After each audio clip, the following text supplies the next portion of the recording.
Ada satu surau, saya mengajar dosa-dosa besar. Kita biasalah, kita muamalah kita ni syarak. Nas, Quran, hadis Nabi, huraian ulama besar. Quran, hadis Nabi, huraian ulama besar. Sekali-sekala adalah kita ambil ulama-ulama ilmuwan yang kemudian termasuklah tok-tok syekh kita, tok guru kita, pesyarah kita. Adalah kita banyak. Sebab itu memang metodologi ulama kita. Tuan-tuan nak cari dalam buku Al-Imam An-Nawawi satu perkataan yang dikata qala syaikhi, tak ada. Tuan-tuan nak cari satu perkataan dalam sebanyak-banyak buku Imam Nawawi itu yang Imam Nawawi kata berkatalah guruku, tak ada. Sebab apa? Sebab agama ni sebaik-baik, terutama dalam keilmuan, kita terus sandar kepada yang empunya pandangan itu. Sebaik-baik nas. Kita sebut satu hukum, ulama bersandar kepada satu nas, terus sebut kepada nas itu. Sebaik-baik sebutlah ulama yang mengeluarkan hukum tu, tapi terus kepada nas. Tak payah kata Ustaz Hasan kata, boleh tak sebut Ustaz Hasan. Kalau tahu dia punya sumber, terus kepada sumber. Itu metodologi ulama dalam menulis, menukil dan meminah-minahkan ilmu kepada kita. Nampak? Teruslah kepada. Saya dah sebut syarak selalu. Adalah kita tersebut perkara-perkara yang bersabit dengan dunia hari ini. Pasal banyak dah orang mendakwa, tuan-tuan. Hak ni boleh tengok Nabi, hak ni boleh jumpa Nabi. Jadi kita yang belajar Quran, tafsir, hadis Nabi, nas-nas yang sabit daripada Nabi, jadi perkara ni perlu dikawal. Jadi kita sebutlah sikit. Pasal ada orang yang cakap, saya ada seorang sahabat yang boleh jumpa Nabi selalu. Masya Allah. Dan dia seorang pendakwa yang ada di tempat kita. Boleh masuk TV. Kan? Sekalipun benda tu, tapi kita tak boleh ketengahkan pada awal. Walaupun sebagian besar ulama syariat ni menyangkal. Tapi tak bolehlah kita sebut di mengajar, di pentawar kata lagu tu. Ambil remeh pula. Tuan-tuan, ulama kita tak setuju benda ni. Dia kata saya ada seorang sahabat yang boleh jumpa Nabi bila dia nak. Boleh jumpa Nabi direct berdepan.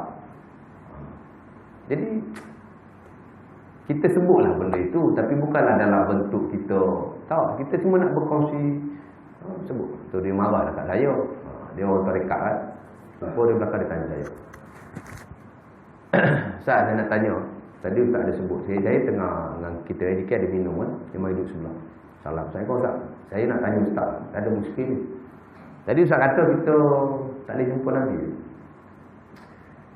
Saya kata dia ni dia khilaf antara dua aliran ulama. Dia khilaf. Kalau kita sebut ulama syariat di kalangan mufassirin, muhaddisin, fuqaha, dia tak terima. Tapi sebahagian daripada mutasawwifin, ahli tasawuf dia terima. Saya kata itu je. Ada dalam Bukhari Ustaz yang Nabi sebut yaqar, berjumpa secara jago. Saya kata betul. Kita tahulah nas itu, kita belajar. Betul. Tapi muktamadnya ialah nas itu ditafsirkan oleh ulama besar hadis bukan dengan apa yang kita faham. Tafsirannya lain. Tambah pula hadis itu ada asbabul wurud. Sebab Nabi sebut itu ialah sahabat yang teringin nak jumpa Nabi, bermimpi-mimpi Nabi hingga disebut oleh Muaz bin Jabal. Muaz bin Jabal pergi ke Yaman. Orang kat sana yang masuk Islam nak jumpa Nabi rindu sangat. Tapi itu Nabi kata, siapa yang mimpi kat aku tu, rindu kat aku tu, lepas ni dia akan jumpa secara berdepan. Adalah banyaklah pentafsiran. Kita sebut pentafsiran ulama lah. Kita nak sebut pentafsiran kita sendiri mana boleh. Dia kata Ustaz salah. Lepas tu dia sekolah dengan saya pula. Ustaz tahu tak, dia kata, guru saya boleh jumpa Nabi, ambil ilmu dengan Nabi. Masya Allah. Ini kita tak suka. Dia kata guru dia ni boleh jumpa dengan Nabi, ambil ilmu dengan Nabi. Kan dulu ada seorang ustaz yang kena tangkap kat Putrajaya. Dia mengaku jumpa Nabi kan. Ustaz Rejab. Panggil lah ustaz. Dia tu kau ustaz pun. Saya baca blog dia kan. Dia kata dia boleh jumpa Nabi. Ni Ustaz Rejab. Panggil Ustaz Rejab. Saya bila dengar macam ni, saya telefon lah. Saya telefon dia. Dia ada nombor telefon. Dia ada blog dia sendiri. Saya telefon dia. Tanya Ustaz Rejab. Ilmu tak berapa pun, banyak cakap, banyak cerita je. Saya kata Ustaz Rejab kata Ustaz jumpa Nabi. Saya jumpa Nabi Ustaz. Memang betul. Bukan Ustaz lah. Dia tak kata Ustaz itu. Dia kata Ustaz. Dia tak kata. Dia kata saya jumpa Nabi. Betul. Saya banyak nak belajar pasal saya, terutama pasal akhir zaman lah. Saya dah jumpa dah ni Aziz, saya dah jumpa Harudin, saya dah jumpa dah ilmu-ilmu besar Malaysia ni, dan mereka setuju. Meyakinkan. Dan biasa Nabi mari jumpa saya ni waktu malam. Sumpah demi Allah, wallahi. Tuan-tuan ingat, orang Islam nak bersumpah ni benda mudah, benda susah ke? Senang aja kalau dia tak ada iman. Tuan-tuan buka YouTube tuan-tuan, kat luar negara, di Eropah ni ada orang mengaku, orang Islam, dia kata akulah Mahdi. Ada seorang penceramah. Malah kita selalu buka kan. Dia buat satu talk, nanti tinggal sikit. Buat satu talk, ceramah. Buka sesi soal jawab. Ada orang Islam kita pakai kopiah macam ni, pakai jubah. Tak pakai jubah lah, pakai kopiah. Tak. Dia kata, Assalamualaikum Ustaz. Tapi dia speaking. I have something to share with all of you. Okay, fine. Dia bukan nak tanya, tapi dia nak berkongsi. Actually, I always got revelation from Allah. Saya ni terima wahyu daripada Allah.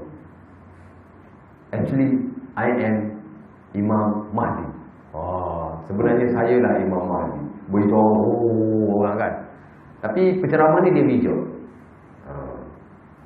Dia pun, yalah, dia ni penceramah tak, saya lupa nama dia. Saya jangan tengok ni foreigner ni. Ni belah-belah Eropah. Belah-belah Eropah lah. Pada kata, okay, you are Mahdi? Yes, I am Mahdi. Okay, I only have one simple question for you. Okay, aku hanya ada satu soalan simple untuk kau. Dia kata, from what we know, from hadis Nabi, daripada apa yang kami tahu daripada hadis Nabi, Al-Mahdi adalah daripada keluarga Rasulullah. Dan dia ni boleh bercakap Arab, confirm. Pasal nah tu jelas. Dia kata, Al-Mahdi can speak Arab. Can speak Arabic. Dia pun macam impressive. If you are Mahdi, I want to ask you, can you speak Arabic? No. Then you are not Mahdi. Dia tak nak cakap Arab, dia mengaku dia Mahdi. Alamak, ini kita orang mengaku Rasul Melayu, dia mengaku Rasul, tapi kena tangkap kat kajak tengah makan nasi tengah hari waktu Ramadan. Tuan-tuan, orang nak, alamak, saya kata benda macam ni lah. Dia kata guru dia boleh jumpa Nabi, ambil ilmu dengan Nabi. Saya pun tanya dia, apa yang guru abang ajar? Yang ambil dengan Nabi direct tu.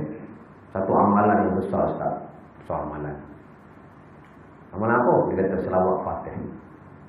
Allahumma salli ala Muhammad. Al-Fatih li kulli ma ughliqa wal Fatih lima sabaqa wa nasirul haqq bil haqq. Kita ingatlah benda tu dulu jadi amalan kita dalam perubatan Islam.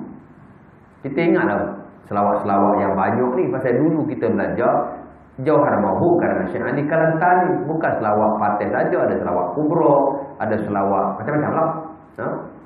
Kadang-kadang bila kita belajar, kita tak tahu pun ada satu dua makna. Nak tanya tu guru orang mana pula. Allahumma salli ala Muhammad syajaratil ardi nuriyah. Selawat dan salam ke atas Nabi Muhammad, satu pokok daripada pokok cahaya ketuhanan. Pokok apa sah kita kata Nabi? Pokok saya berbela sampai sudah. Nak tanya tu guru orang mana pula. Apa pasal kita kata Nabi ni pokok? Saya cuba cari dalam buku-buku tu saya jauh itu. Akhirnya jumpa dalam buku lain. Biasalah kita banyak mengkaji. Jumpalah. Dia kata Nabi tu pokok pasal Nur Muhammad ni dulu sebelum diciptakan semua makhluk, Allah Ta'ala cipta Nur Muhammad dulu. Dan Nur Muhammad ni Allah Ta'ala letak di satu pokok. Cerita dia gitu lah. Dalam syarat cerita tu tak ada sebenarnya. Tapi ada cerita yang tak apalah. Dia kata selawat Fatih. Tuan-tuan tahu apa kelebihan selawat? Tak tahu. Sekali baca, dia kata umpama 10 kali khatam Quran.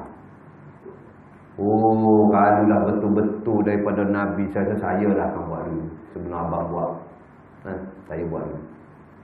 Sekali baca, macam 10 kali khatam Quran. Lepas saya jumpa abang ni, saya buka lah bahan-bahan rujukan, buka internet tengok ajaran dia ni lah. Memang betul, ada nak ajaran dia, satu tarikat. Saya tak sebut nama lah, jadi masalah pula. Tapi ada satu ajaran dalam satu tarikat, baca. Dan tarikat ni sudah difatwakan haram di Mesir oleh mufti-mufti Mesir.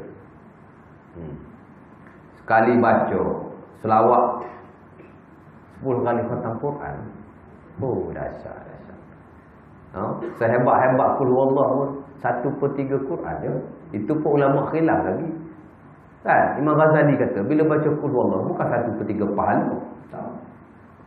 Itu Imam Ghazali dalam Arba'in fi sifati Rabbil Alamin ataupun dalam Al-I'tiqad, buku akidah dia kata, Nabi kata sekali baca qul huwallahu macam 1/3 Quran.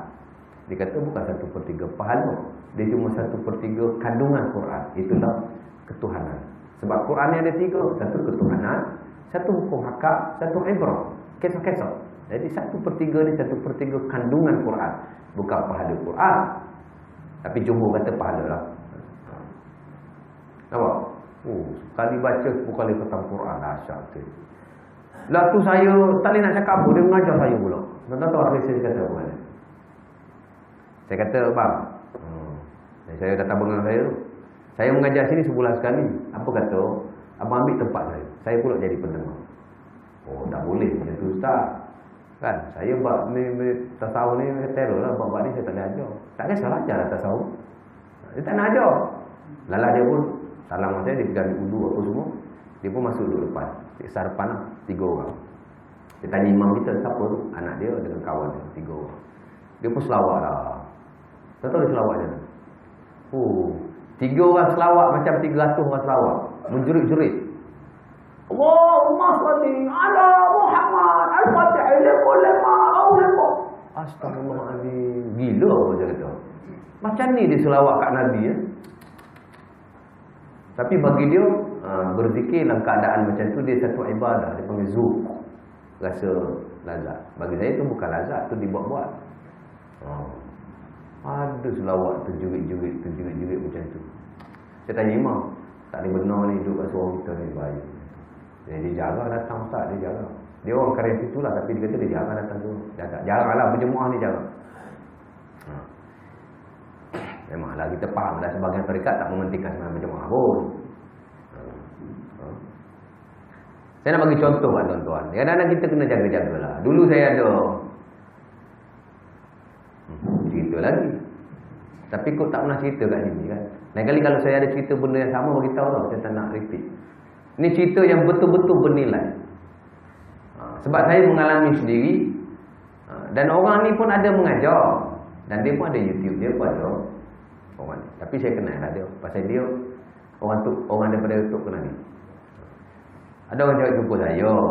Ayah anda ada seorang ayah anda. Dia kata Ustaz, ada seorang Tok Halil Ustaz. Dia datang nak mengajar. Jadi kita panggil dia mengajar. Dia mengajar apa? Dia mengajar tasawuf Ustaz. Beres. Dia asal mana? Dia asal daripada Tok Kenali, Kubang Piang. Dia ni anak anak Tok Kenali Ustaz. Saya dengan Tok Kenali memanglah. Kan? Cucu Tok Kenali, Ustazah Nuraini, guru saya, guru tafsir saya. Anak dia tu cicit Tok Kenali, sahabat saya, Al-Aswad, belajar sama-sama di Senatra masa. Cuma dia junior saya. Saya minat, boleh panggil. Saya pun panggil dia mai. Ngajar lepas isyak lah. Maghrib dia tak ada nak mai, isyak mai. Kebetulan depan surau kita dulu ada kedai makan. Sementara nak tunggu isyak, saya selalu duduk situ minum kopi apa semua. Dia pun datang, duduk menyembang apa semua kan. Lepas tu ada hamba Allah Ta'ala ni, kawan kita lah, bekas SU kita. Dia pun tanya, Ustaz saya nak tanya lah Ustaz, tempat saya ada satu amalan lah Ustaz. Dia orang ni bila nak kundi kendara, dia suka baling penyapu lah Ustaz atas bubur kemah tu. Pasal tak nak bagi hujan. Macam mana Ustaz? Tuan-tuan tahu dia jawab? Tahu? Tak apa, itu petua saja. Yang penting iktikad kita Allah yang berkuasa. Itu cuma itu ikhtiar kita, tak ada itu usaha kita, tak ada apa lah. Itu yang penting kita kena percayalah yang bagi tu Allah. Itu sekadar petua aja. Saya pun kata saya macam ni. Kan? Ada tuan-tuan boleh ada dengar orang jawab macam tu. Kan? Ada balik penyapu atas kemah. Tuan-tuan tahu tak? Ada setengah tempat. Tuan-tuan tahu dia balik apa? Dia balik spendo. Ada. Kita pernah dengar. Okey, tak apalah. Ni pekat awal buruk sangka pula, tak boleh pula kan. Okey, tibalah waktu semayang. Dah azan, main sunat. Lepas main sunat kan, biasalah. Kita orang tok guru mari nak mengajar. Kita mestilah suruh dia jadi imam. Mana boleh kita jadi imam? Mestilah dia jadi imam. Siapa tolak dia jadi imam? Tuan-tuan tahu dia jawab saya macam mana?